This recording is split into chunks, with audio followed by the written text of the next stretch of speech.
guys, welcome back to the channel. Today we are talking brakes.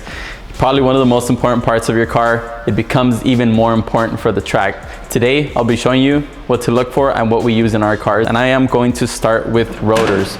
Rotors, the Porsches, they come in two flavors, steel brakes and PCCBs, Porsche carbon ceramic brakes. Obviously, the upper echelon is going to be those carbon brakes.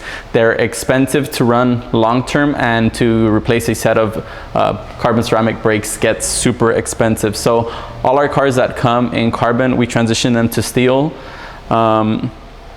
What I mean by transition them, it's literally this rotor ring, they'll make it in the exact same dimension and offset and everything as the ceramic one. So we transition them to that. Now our steel brakes car, they come with steels, but in order to keep what came on the car fresh and intact, we again convert them to these gyro disc brakes. So the reason we go gyro disc is because they have options for all our cars. I think at some point we tried other brands, and then I was going to have mixed SX and gyro disc stuff on the car, so I just decided keep it with one brand. And then sometimes the rotor rings, they do work with a few different cars, so I don't have to stock too many different rotor rings.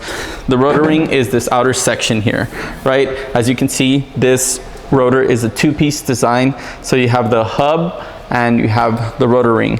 The reason we like these and the reason we like to use these is because as soon as the ring wears, we can just go ahead and unbolt it, clean it up a little bit, and you bolt in a new ring, and basically you're left with this all over again.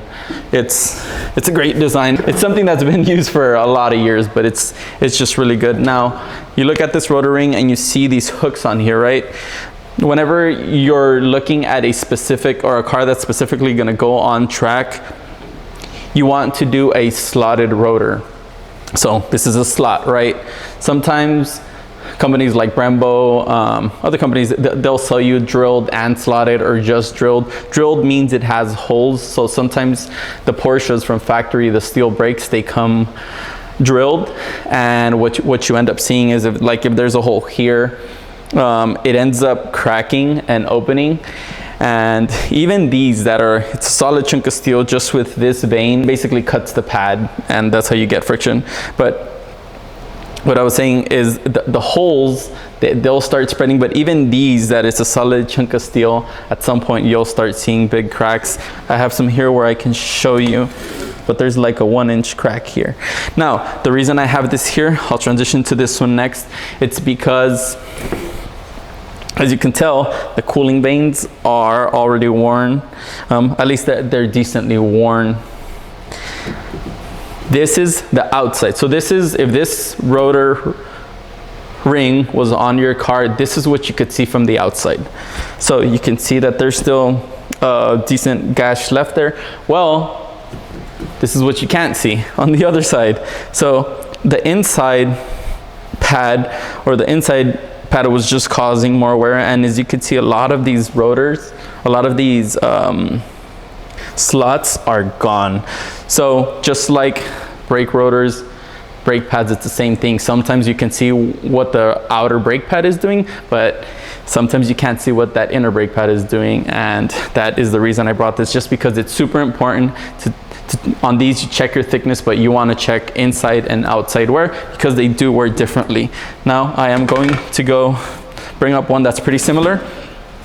And the reason this one is on here, it's because we did a HPDE a few weeks ago, or maybe a few months ago, and this rotor ring looks perfectly healthy. It still has decent slot, decent thickness, but the reason this is off the car, it's because there was a black flag that was thrown on track, and then the drivers, if there's enough time left through the session, they come in through hot pit and they all just park on hot pit, right? Because they're expecting that car to get off track quick, especially if it's not an oil down.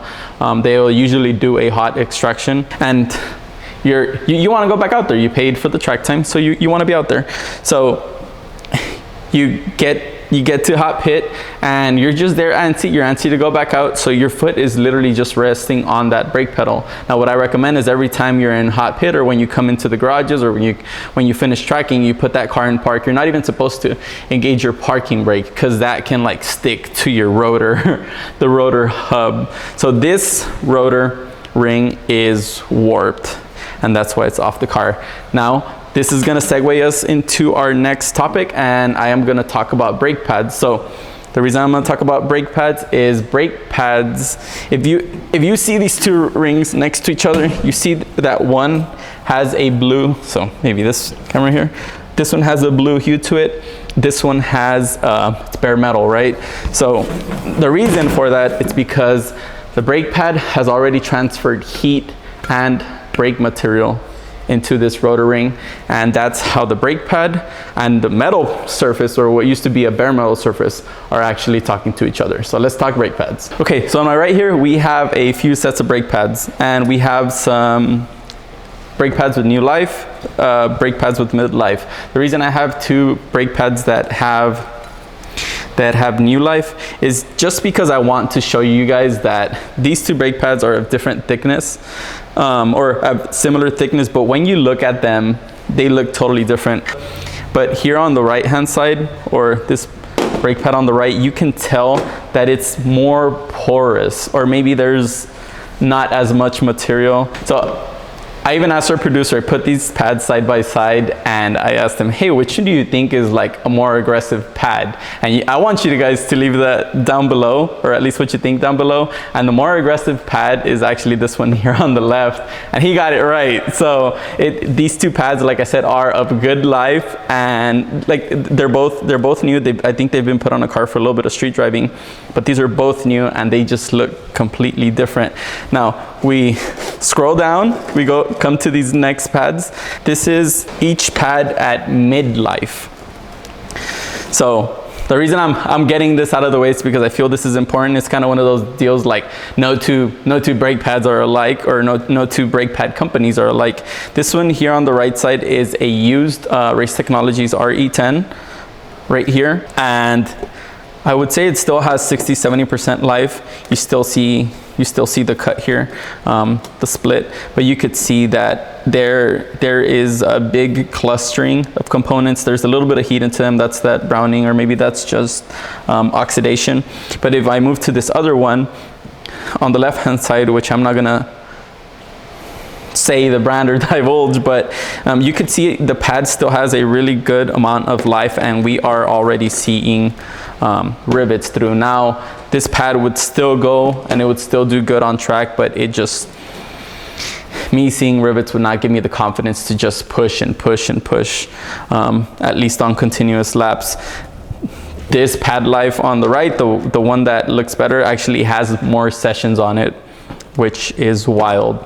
To start, let me demonstrate to you some charts of what you look for in a brake pad, or how to choose the correct brake pad for you. There's gonna be a lot of variables, but this is what you're gonna see when you scroll through all these pages or all these big manufacturers. So the first chart is gonna be just a chart with a bunch of lines right here, and it has coefficient of friction versus operating temperature range. So basically every brand or every manufacturer will have different pads, right? And all these different pads, like this lower chart says, this is how their OEM pad, this is where their OEM pad works in the temperature range. Now you go to like the DCT70 and you see how it has a bigger range, but below 300 degrees Fahrenheit, that pad is not gonna work.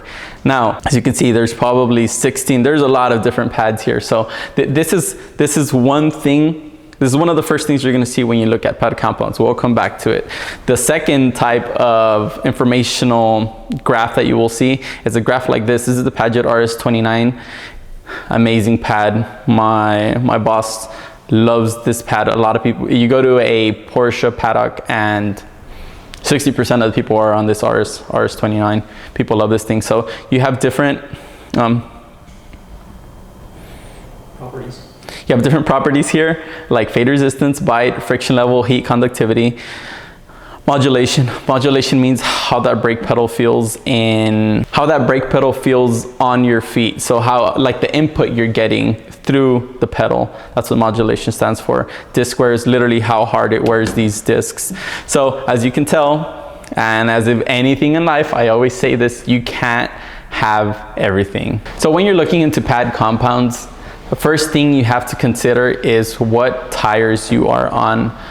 Regardless of what pad you are on, the limiting factor of grip on track is going to be the tire. So like on our Porsches, I always put super aggressive pads on it, but even if I were to put softer pads that were faster, the limiting factor of grip is still going to be your tire. Now, if you have a super aggressive tire, say you have an R compound on your tire, that's when you're going to be needing pads that work at a higher operating temperature, just because you're going to be putting more energy into the pads.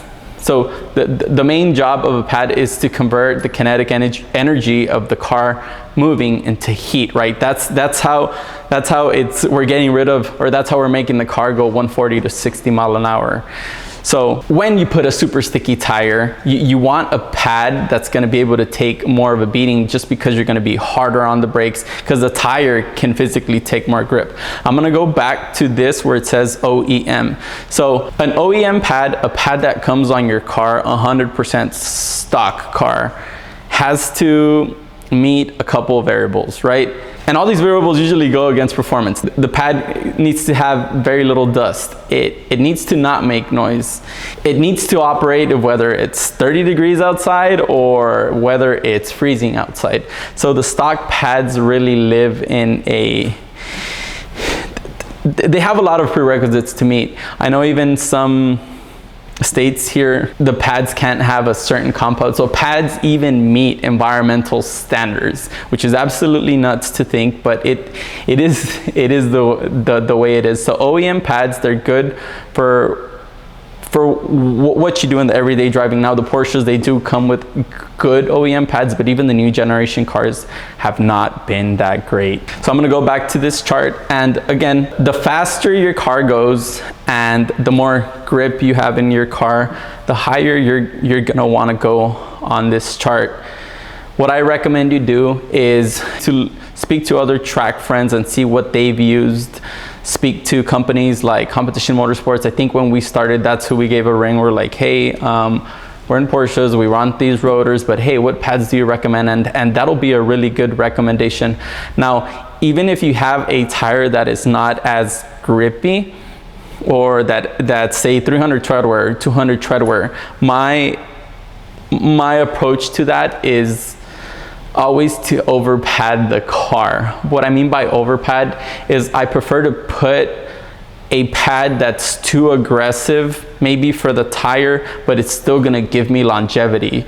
A friend of ours, this 2 weekends ago or 3 weekends ago, he experienced putting a pad that was gonna give him decent modulation, that was gonna have decent street manners, but he went to the track, and I think after 2 or 3 sessions, he looked at them and the pads were literally falling apart. And that's just because he was way out of the temperature range. Now, if your car is even decently quick, if you're going 120, 130, another thing to consider is what track you're going to. So say our friend would have gone to a track, not like Coda where he's going 130 and 40, he would have gone to Eagles Canyon Raceway.